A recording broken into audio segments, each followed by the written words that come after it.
Check 1, 2. Bubble, bubble, boo, boo. All right.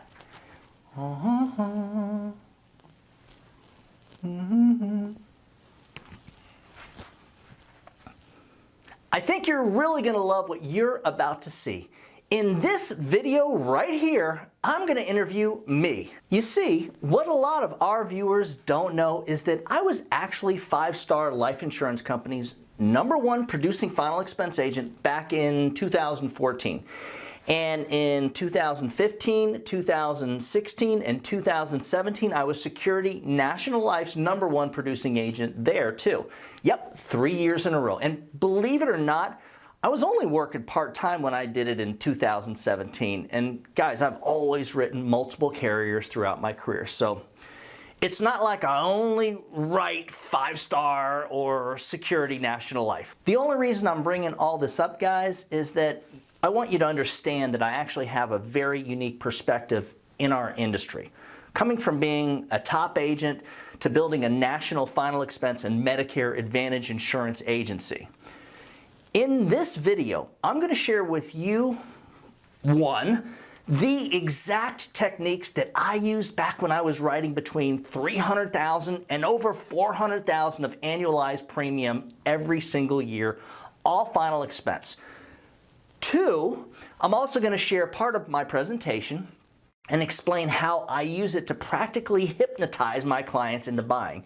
And 3, we're going to talk about the way that I work my leads, including the type of leads and how my wife, Mariana, and I worked every week as a wrestling tag team while selling final expense. And 4, I'm going to hit on the key to my success, which works exactly the same today as it did 5 years ago.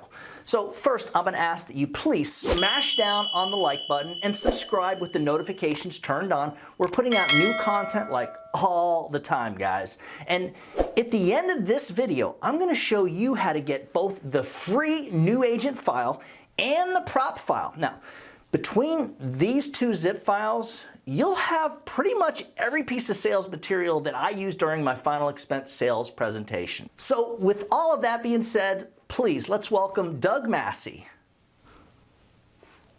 Wait, hold on. Whoa.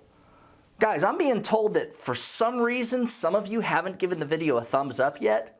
What's that about?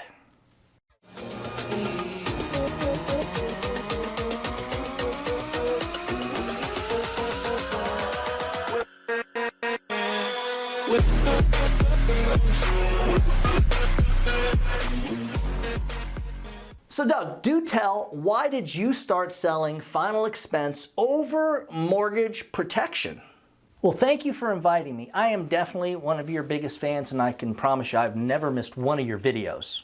Well, I was originally recruited as a captive Hartford life insurance agent. I sold a universal life product for mortgage protection through them, and to make a long story short, they lost it, and I had to find something else to do. So I did start doing mortgage protection independently using a lot of different carriers, but the leads weren't there. I had a hard time getting leads. The IMOs that I spoke with that wanted to recruit me, and I actually did believe a lie. I was told I could get fresh new mortgage protection leads, and we're talking in the Miami, West Palm, Dade County, Broward County areas where there's millions and millions of people.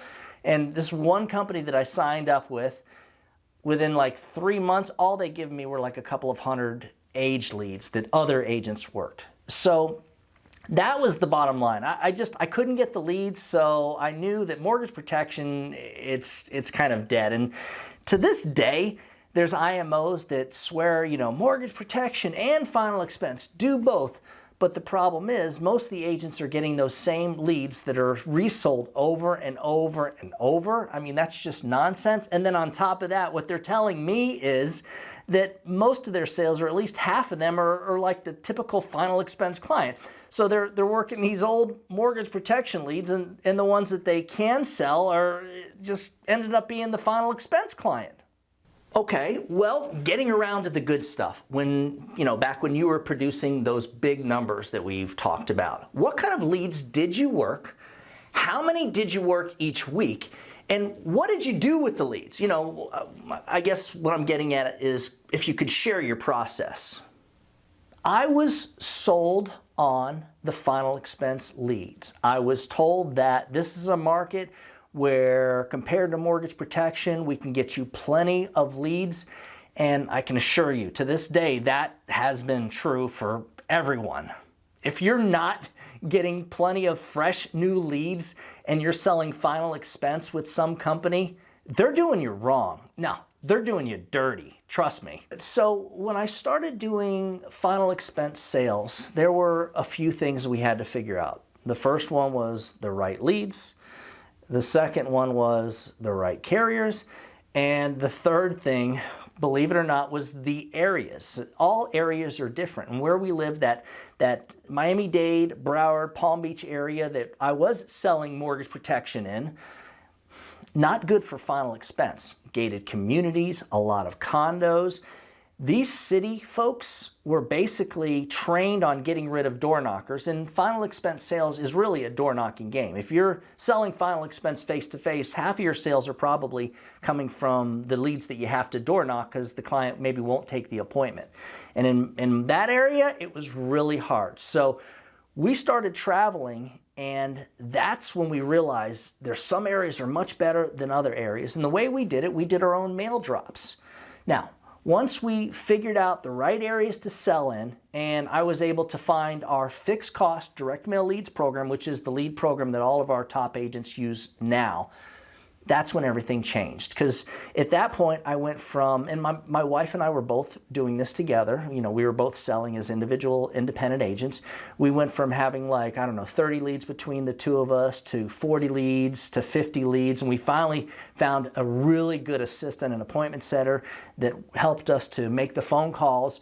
And so at one point we told the lead guy, hey, just turn them on. These are the areas we want. Get as many as you can. Some weeks we would get 60 leads. Some weeks we would get double. We'd get over 100 leads. And that's basically what we did that really, I want to say, put us on the map to be top producers back, a few years ago. What kind of leads and how many did you actually work though? Well, and again, and I'm glad you asked me that because it wasn't just the direct mail leads. We were working a mixture of telemarketed leads too. So back then, there really wasn't any Facebook lead. The internet leads weren't that good. There was one guy actually lived near me that generated internet leads that didn't resell them. Trust me, if you're paying $5 for a lead, you're probably just better off picking up an old phone book and calling it. Those $5 leads are garbage. Unless you're figuring out a way to generate them yourself, now that's a different story. But back then, we would have those weekly fixed cost direct mail leads. Again, that's what all the top producers were using then and are using now. And we would sprinkle in as many telemarket leads. Basically, we would work as many leads as we could get. We were lead consumers. And that's really how we did it, by having so many leads and by working our butts off with those leads.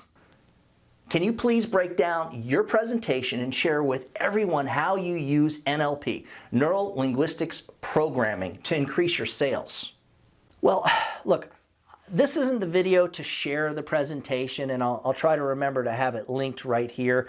We have a 3-part series I think it's called the Final Expense Presentation, and you'll see part 1, part 2, and part 3, where I break down my entire presentation. I share the entire thing. I go over the whole thing start to finish, and I actually teach and explain to you why I do what I do, including the Neuro Linguistics Programming, which is something that I had to, how do I say this? I found this years ago. When I first got into sales, we're talking back about 25 years ago, I was still pretty shy. I wasn't really good at it. I wasn't very strong at all. And so I was reading self-help books, and somewhere I came along this NLP thing.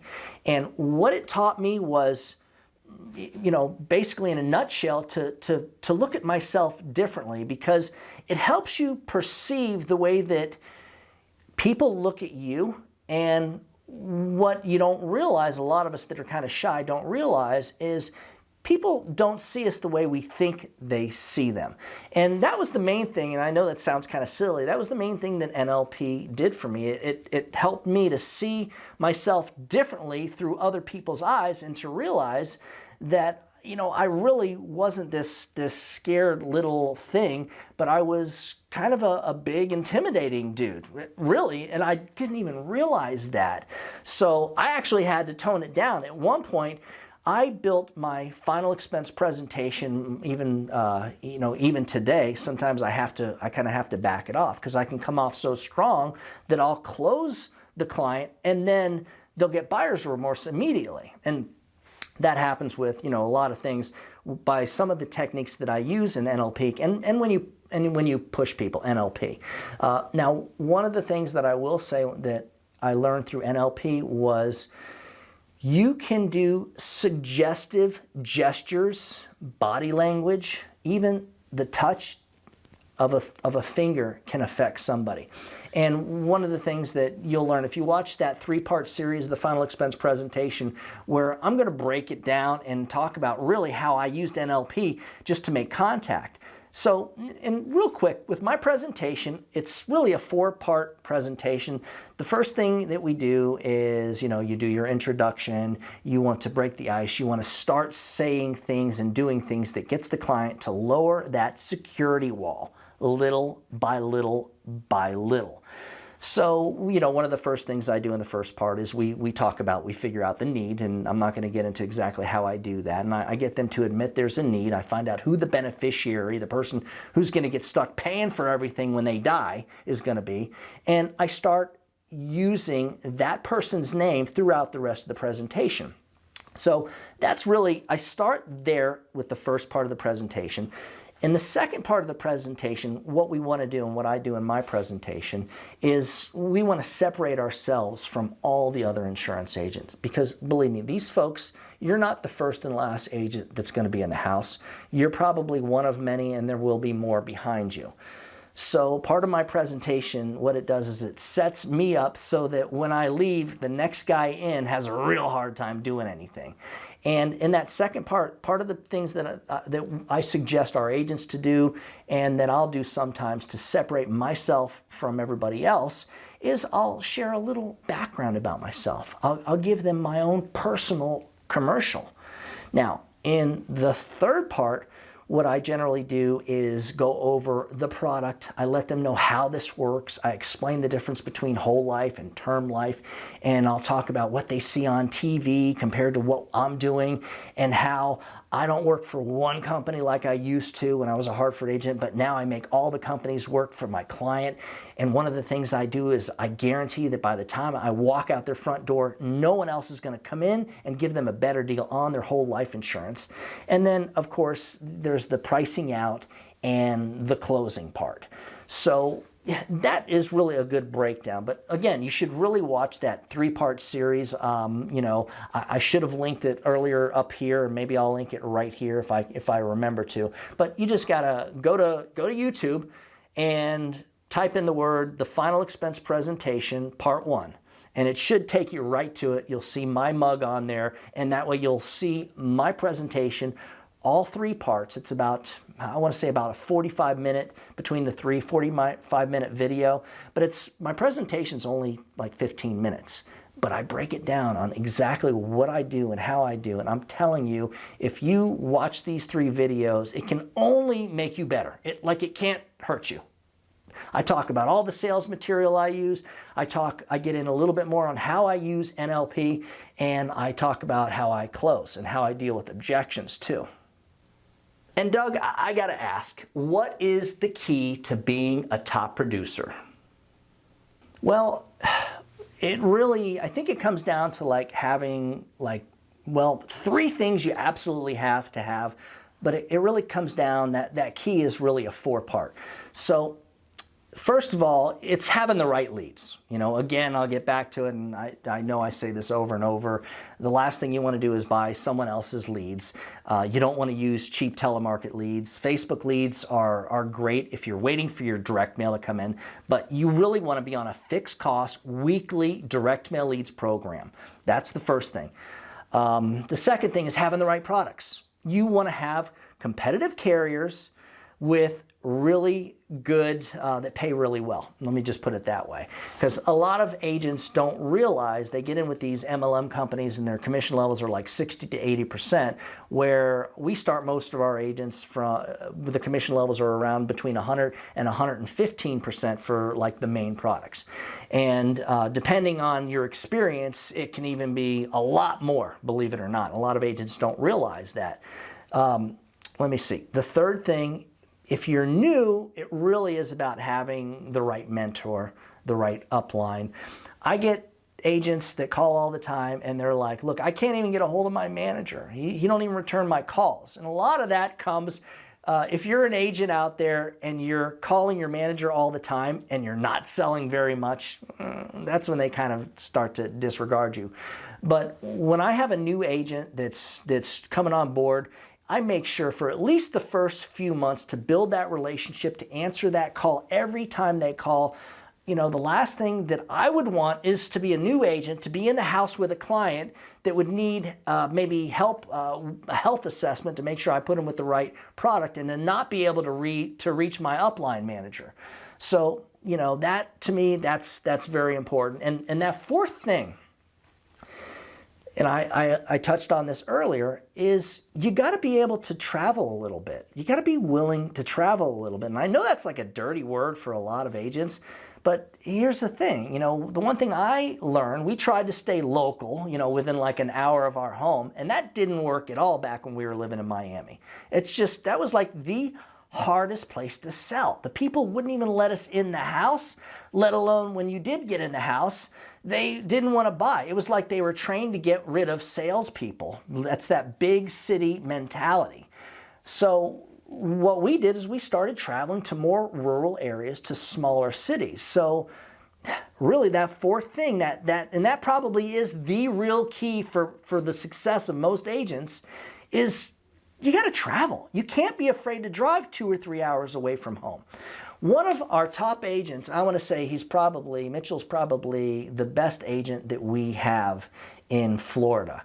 He lives in Miami and he travels all the way across the state to the top of the state. So he'll do a 4-hour road trip to one area. He'll spend a couple nights in a hotel. He'll drive another hour or two north. So he'll be 6 hours away from home. He'll spend a couple of more nights and then he'll come home. And he'll do a trip like that maybe twice a month.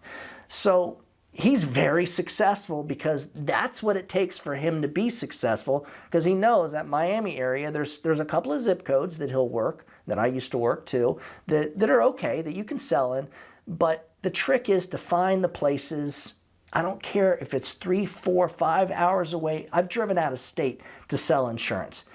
You've got to find those places where you're going to have a lot of the people that are going to be easier to close living in.